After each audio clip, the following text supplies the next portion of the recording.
all know a guy who only occasionally shaves for big occasions, and it's because that occasional shave really hurts. It's the time of year for big occasions, and yet there he is, suffering with that cheap drugstore razor. Let's help him out. Henson Shaving's line of razors, built with aerospace precision, deliver a smooth shave your dad, brother, and even son can enjoy, eventually. With replacement blades just 10 cents each, you'll buy it once, and they'll use it for life. How's that for the perfect gift? Celebrate with 100 free blades on your first purchase, and no subscription headaches. HensonShaving.com/holiday.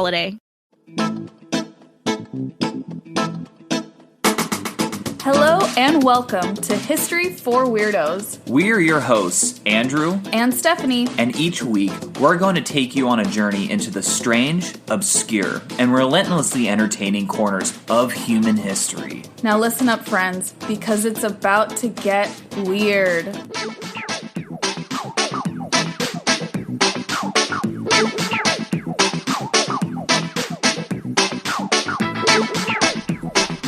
Hello, Weirdos! Welcome back to another episode of History for Weirdos. Woohoo! We're back, baby! We are back! And this time I have my voice. Yes, oh my gosh. Thank you all for your kind messages and your patience. 1 week we missed because Andrew lost his voice, and it was very rude and very selfish of him to do so. Exactly. And then the next week, very rude and very selfish of both of us, we went to Cabo for my birthday, and we were just so enjoying the moment and relaxing. Right. And I highly recommend it. Absolutely. And there was just no way we were going to get any work done in Cabo whatsoever. We didn't bring laptops or anything like that. We both read a ton of books. Andrew read The Odyssey. I did, yes. And we just relaxed. We went for my 29th birthday. Yes, and happy birthday once again. Thank you. And I don't know, I just want to recommend for anyone who, especially during this season, is feeling really tired or burnt out, definitely schedule time for rest, right? We can't always all go to Cabo. We were very fortunate to be able to go, but rest is very necessary in life. Yeah, absolutely. That's a good mental health message from the therapist in the room. I had to. And now that we are rested and very well recharged, we have a new History for Weirdos episode for you all today. Yay! Yes. Woohoo. And I believe this is episode 28, I want to say. Don't quote me on that. I love how we never know. I know. It's like, I know the general vicinity. In the high 20s. In the high 20s now. We're almost at 30. Yeah, almost at 30. And as such is my age. Yes, Andrew's almost at 32. Dun, dun, dun. Like 30 as well. Yeah. Yes. Oh, I see what you're saying. Not 32. Yes, right. Exactly. Correct. But, my love, why don't you tell us what wonderfully weird history story do you have for us today? Oh, I have a weird one. This one's pretty cool. Just kind of FYI, this one's going to be a little bit shorter. Mm-hmm. So in case you guys are, wanting like a 50-minute, hour-long episode, that's just not going to be the case here. You need short ones thing. too. Yeah, you guys need short ones every once in a while. Yes. I think we're for a while trending up. Going longer and longer. We were, yes. Yeah, but sometimes for us too, and like researching and making the episode, sometimes there's like little short but sweet stories that we really want to share with you all. Right. So they'll vary in length a bit, but hopefully the content is what you enjoy. Exactly. So this woman that I wanted to highlight today is a trailblazer in her field. Okay. And love those. I know, love it. And she is a weirdo in the truest and best sense of it. Mm-hmm. And before I wanted to get into the story, I actually wanted to give a big shout out to one of our listeners, Matthew G. from Tennessee. Oh, that rhymed. That kind of rhymed, yeah. And he gave me the idea of this episode. And in fact, if I recall correctly, this is the first time that we're doing an episode based off of a suggestion from a listener. How are you getting secret suggestions from listeners? I didn't see. You didn't? Oh, I think this was a DM on Instagram. I'm not sure. And you're better at checking them. I am. Yeah. But you sometimes check them too. I seem to have missed out on a good one. Yeah, you missed this one. Yeah, he had a good suggestion. So thank you, Matthew. Yeah, thank you, Matthew G. So if you're listening, yeah, thanks. So this woman, her name is Maud Wagner, or just Wagner. I just like saying Wagner, like a German person, or like I'm pretending to be German. So any German folks out there, I'm ethnically German, so like There must be It's okay. something. Yeah. Anyways, Yeah. so she was Maud Wagner or Maud Wagner. Maud Wagner or Wagner, whatever. I can say Wagner. I think it sounds more badass. And then here in the States, we like that last name's fairly common, and we really pronounce it Wagner. Yeah, it's I know quite a few Wagners. Yes. Yeah. Exactly. So her last name. She was born Stevens, so Maud Stevens. On February 12th, 1877. Oh, yeah, nice. so this is kind of like a turn of the century kind of like story. Andrew and I always talk about how this like turn of the century era, I think in like especially in the UK and the United States, was just so weird. It was very strange. People were like kind of, more scientifically inclined and advanced, but also not.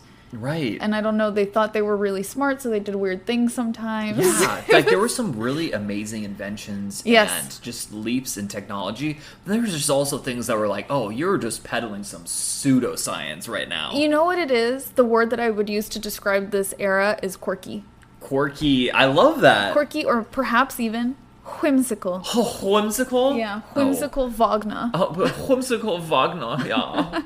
Okay, so if you don't know who she is, that's okay, because I had never heard of her before I started doing research on her. I've never heard of her. And she gives off some pretty big weirdo energy.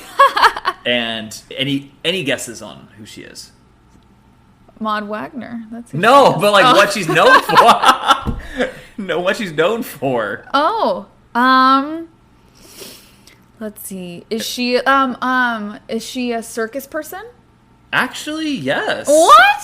Yes. Oh, really? Are you serious? Did you that was just a guess. That was just a guess, because you know what I think of in this era is like the circuses? Yeah, Barnum and Bailey and The Greatest Showman. Yes, it's because of the circuses that she got famous. What? Yeah, that is very strange, but more specifically to something. Okay, tell us more. And I'm excited. she is known as the first female tattoo artist in the U.S. and quite possibly the entire world. Whoa. Yes. There's some pretty badass pictures of her. That's so crazy. I never thought of who would have been the first female tattoo artist. Yeah, because that is a traditionally quote-unquote masculine field. Right, and I'll get into that actually at the end of the episode. Okay, cool. So before I get into her story, I just want to make like a few things clear. First off, we have this perception that tattoos, up until very recently, were just taboo. And they'd always been that way. But that's kind of correct, but also not correct at the same time. Depends on the culture you're looking at. Exactly. Too. Like tats have been around, with indigenous peoples ever since ancient times. Yeah. And both men and women were tatted in Native American populations. That wasn't anything, special. Yeah, it wasn't taboo for them at all. Right. In fact, there is a story of a white girl named Olive Oatman, who was raised in the Mojave tribe. She got tatted, including some facial tattoos even, like on her chin. And she came back to American society at around the age of 19 and became like an instant celebrity. Wow. Yeah, that's pretty so cool. interesting. But you're right, even on TikTok, actually, I've learned a lot about indigenous peoples and the meaning of different facial tattoos. That's crazy. They're really cool, like little dots and lines mean different things. Yeah, and she had, it looks like some vertical lines on her chin. Yes, I've seen those. Yeah, That's it was so kind cool. of weird. It was funky looking, but kind of dope at the same time. I wouldn't do it for me, but, you do you. Yes. So, and this was in like the mid to late 1800s, so Okay. a little bit before Maud's time. Also, I have to say at the turn of the century, it was perfectly acceptable for both men, and this was in like American and English societies. Okay. It was perfectly acceptable for both men and women to have tattoos, so as long as you could hide them.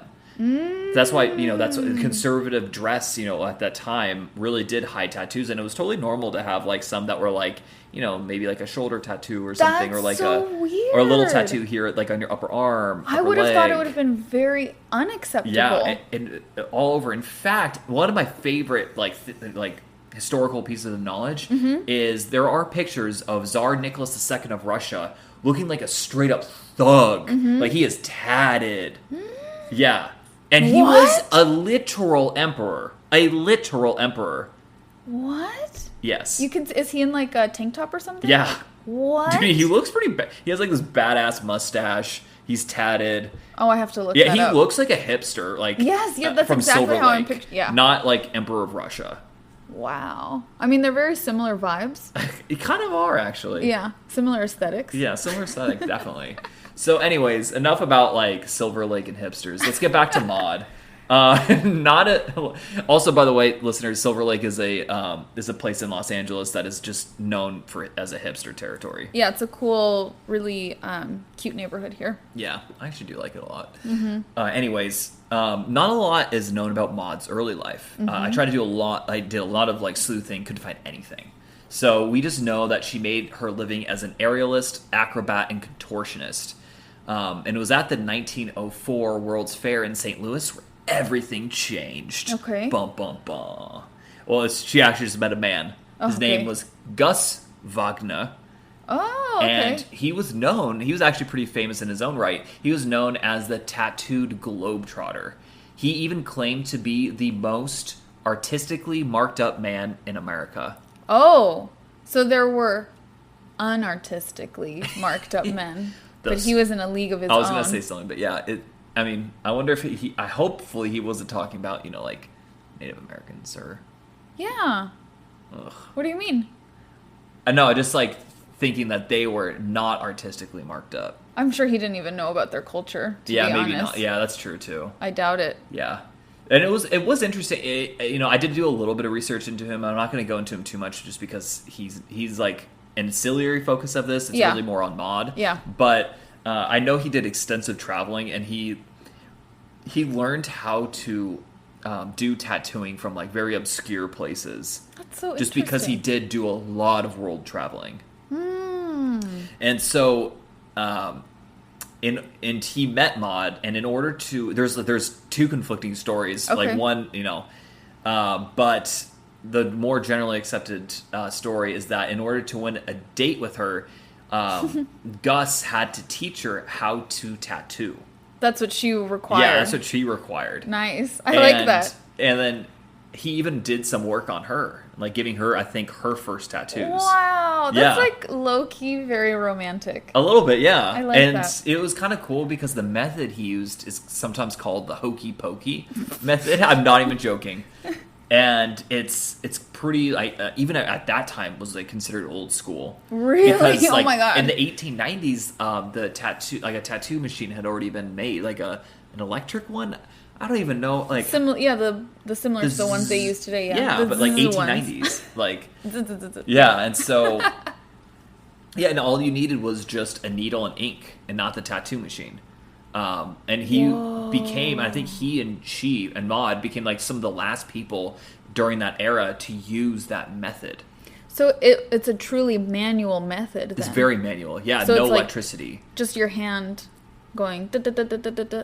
Yeah, or I guess I'm not sure. We have to look up videos, see if there are any. I want to see videos on that. Yeah, that'd be interesting. And so, ironically, though, the technique has made a bit of a comeback over the last few years. Of course it has. Because of course it has. Everything always comes back around. Yeah, hipsters, man. Yeah. It's in Silver Lake. That's where the technique is. Well, Maud and Gus got married, shortly thereafter meeting on October 3rd, 1904, and had a baby daughter by the name of Lovetta. What cool names in this family. Gus, Maud, and Lovetta. I think Lovetta's the best one. They sound like a cool, quirky, like fun family. Yes. It's funny you say that too, because there are pictures of them where they all are wearing like conservative dress, like befitting of the time. Right. And they just look like a normal family. Like you have no idea underneath that they're just like tatted from like neck to toe, basically. Are they as tatted as my cousin Paul? More? Yeah. Paul, I know you don't listen to this, but you are you are the most tatted person I've ever seen. And I think they're more. Wow. Yeah. So before long, she was covered from the neck down in tattoos, as evidence that you can go online and just look up photos of her. We'll post one on Instagram. Absolutely. So you guys know what we're talking about. But yeah, she is very tatted. You know what? She looks a lot. It's really strange because in the most famous picture of her, she looks very much so like a modern day comedian. The woman from Parks and Rec. Let me look. Yeah, she's the. I'm gonna Google it, you guys. So you guys can't see, but I can see for you. I'll be your eyes. Yes. God, what's her name? She was the one who was like, just like a horrible person. I don't know. She doesn't look like... Yeah. Oh. The guy... Oh, God, everyone's listening. Like, you guys are so annoying. He's the best friend of Aziz Ansari's character. Yes, and it's his sister. Yes. She looks like her. She does, right? What is her name? I don't know her name. But anyways. Okay, you keep talking. I'll keep talking. So, Maud got pretty good at tattooing and was soon enough giving, people their own tattoos and could even perform tattoos on herself. Like, gave herself tattoos. That's like my cousin Colin. Yeah, that's crazy. He was just telling us. That's how he's learning how to do it. And she became kind of an attraction and was featured in the circus as, like, the inked-up lady. Margot DeMello comments in her book, Inked Tattoos and Body Art Around the World, that Maud's tattoos were typical of the period and consisted of patriotic tattoos and tattoos of monkeys, butterflies, lions, horses, snakes, trees, and of other women. So kind of just all the above. And America... So while you were speaking, I did some research. The character we're thinking of is Mona Lisa Saperstein from Parks and Rec. She's the one that's like, I have done nothing wrong ever in my life. And then her dad, who's the Fonz, is like, and I love you and I believe you. Yes. It's that meme, you guys. That's what we're referring to. She looks so much like her. I know, it's weird.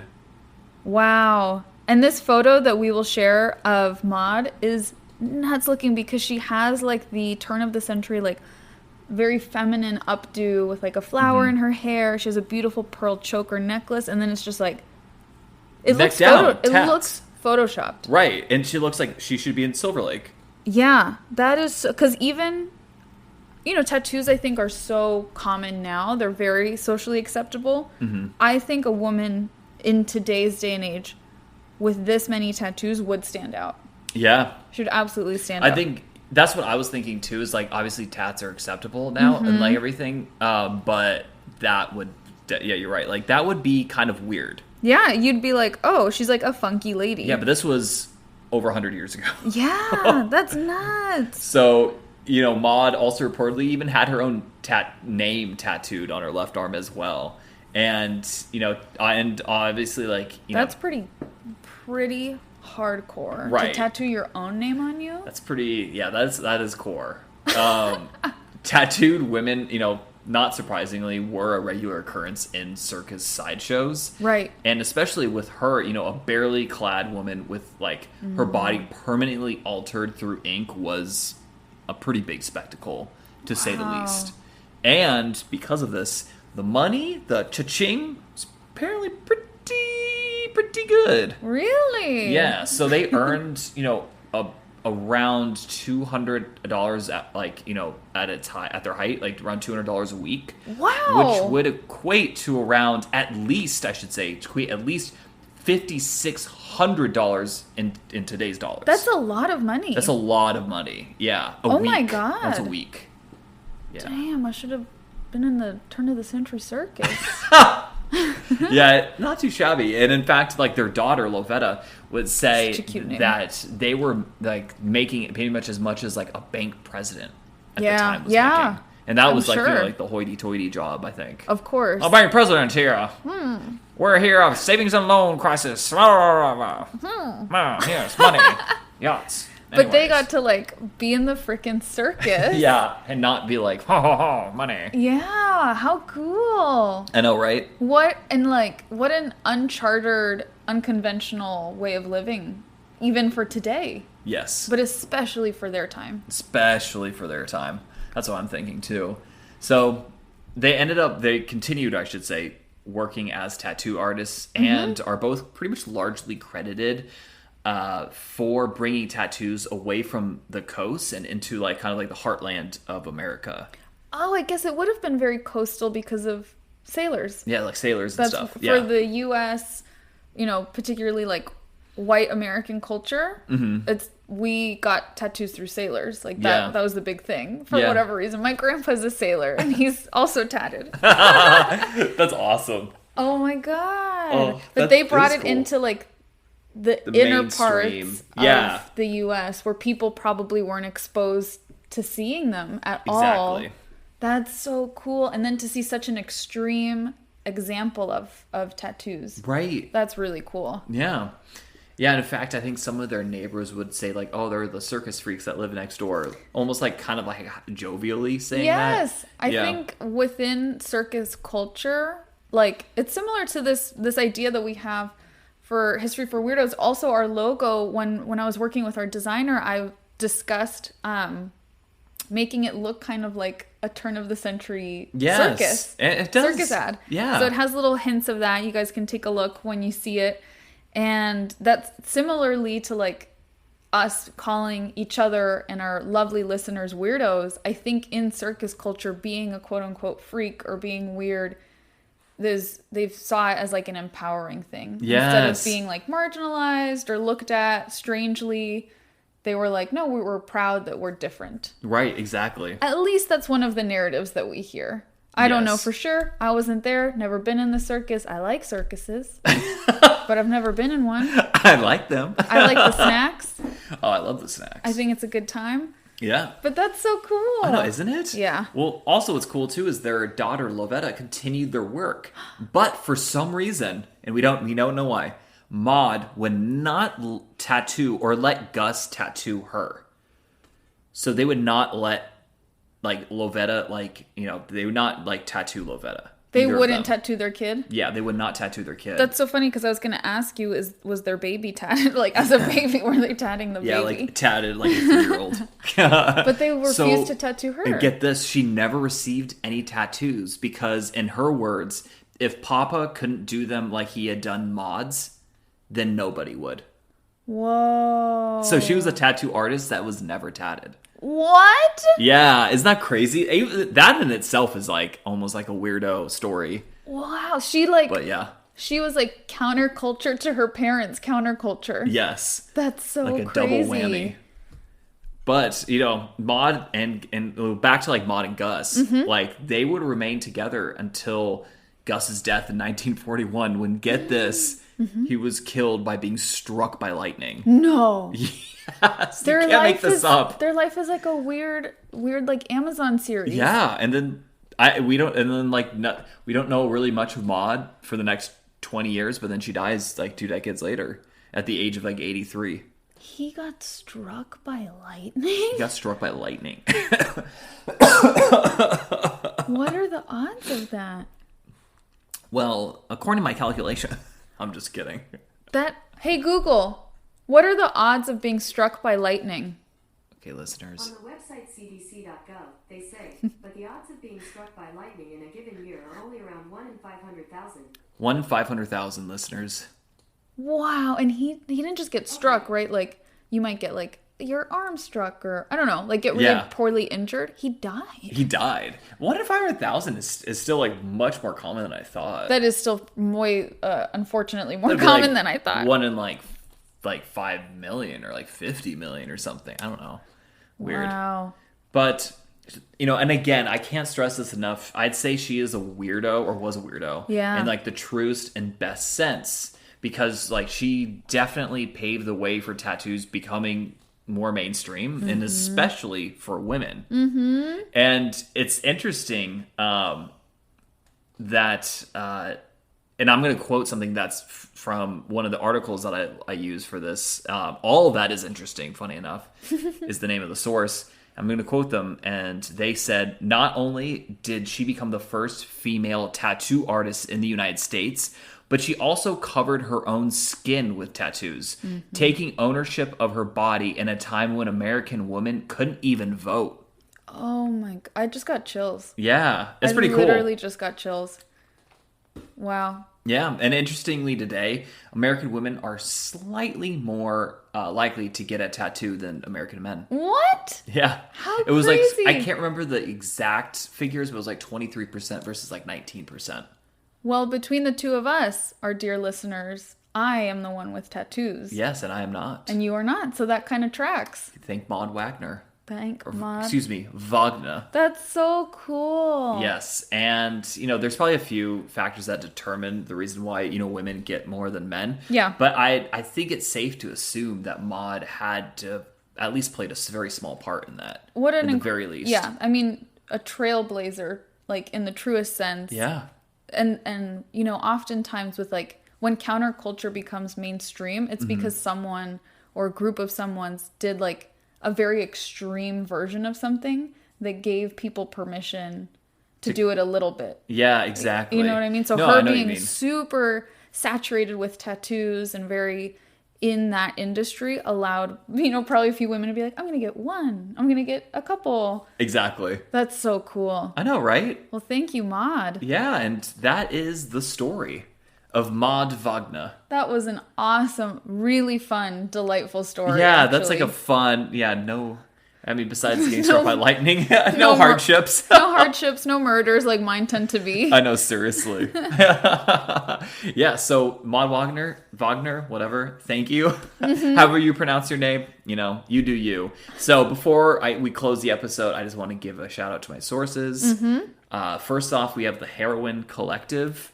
Then that sounds pretty cool. Yeah, I know. You're probably going to look at that I'm later. going to Google Yeah. I use Mike.com, openculture.com, and my personal favorite one this week, allthat'sinteresting.com. That's a really good source, too. Yeah. I've used that one before as well. I don't know even if for episodes, but that's like one of the websites that I'll do like random getting lost in them. Oh, yeah. Instead of like, and I didn't use Wikipedia this time, weirdly enough. Yeah, not even like for anything. My mind is blown. Yeah, the first time I think I haven't even like touched Wikipedia. Damn. You're really like raising the bar. I'm raising the bar here. Really creating like content without Wikipedia is like next level. Oh my god. I'm gonna try to do that for mine, but no promises. No promises. That's okay. And sometimes it's just easier to also keep track of like a narrative as well. Yes. And so you're getting your things from other sources, but sometimes you inadvertently be like, I guess I quoted that from Wikipedia, but it makes sense. I see what you're saying. Yeah. Well, Andrew, thank you so much for telling us this really fun, like, charming, cool story. And thank you, Stephanie. Dear Weirdos, I'm really excited for you to see the images that we will share on Instagram, so be sure to go check them out and give them a like. And as per usual, do not forget to rate, review, and subscribe to this podcast, or share it with someone that you think may enjoy it. All of those things, as we've told you before, help other people find us. And it's working. Like, your support is working because more folks are finding us and sending us lovely messages like, hey, I just found your podcast and I enjoy it. So thank you so much to everyone who listens and who supports. And if you want to catch us on Instagram to see those photos, we are at History for Weirdos. Right. And all of that info will also be in the show notes. Exactly. And until next time, Weirdos. Until next time, Weirdos, thank you so much. Adios.